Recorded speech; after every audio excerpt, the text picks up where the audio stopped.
suburbs near Chicago's O'Hare Airport. Gacy was active in local politics and once had his photo taken with then First Lady Rosalynn Carter. This guy didn't have horns on him. He didn't walk around with a sign that he's a mass murderer. And he was extremely well-liked, very popular. Gacy always liked the limelight.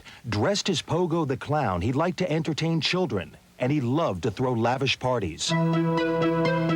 Then on December 11th, 1978, a local boy, Rob Peace, disappeared. He told his mother he was meeting with John Gacy about a job. A search of Gacy's home turned up a number of items from other missing kids, like class rings and other jewelry, but police couldn't find any sign of foul play. You know, we had maybe a slight idea, but no real concrete evidence that there was a homicide here. For Rosemary and Richard Zick, the search of Gacy's home brought disturbing news. Some of the jewelry police recovered belonged to their son, John. He'd been missing for almost 2 years by then. He was my third son. He was 19 when he disappeared. He had been out of high school for about 1.5 years. Police didn't have enough to charge Gacy with anything, so they decided to follow him.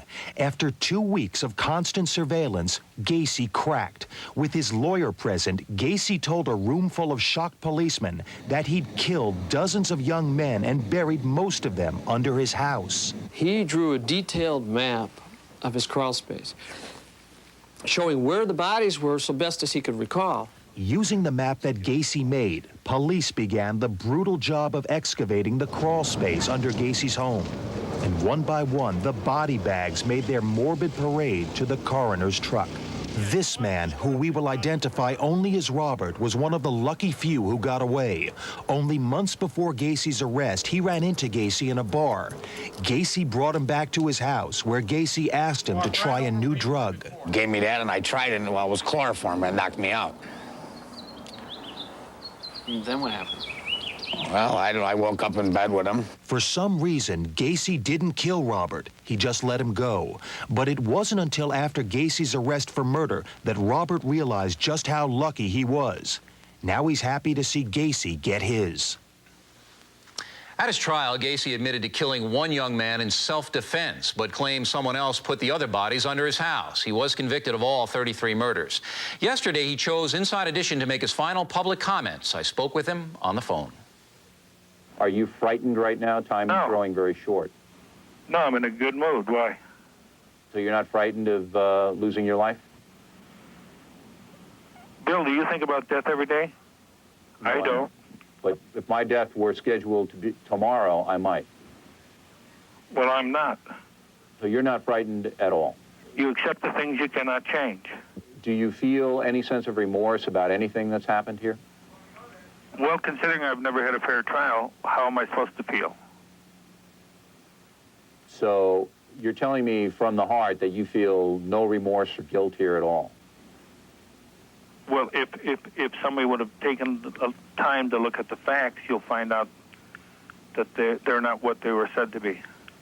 There's more fantasy on me than there is fact. Even at this late date, you still say that you are innocent? I will go to my death that way. Until you remove politics from the court system, all we're going to go ahead with is a state-executed murder. So you feel you're going to be murdered?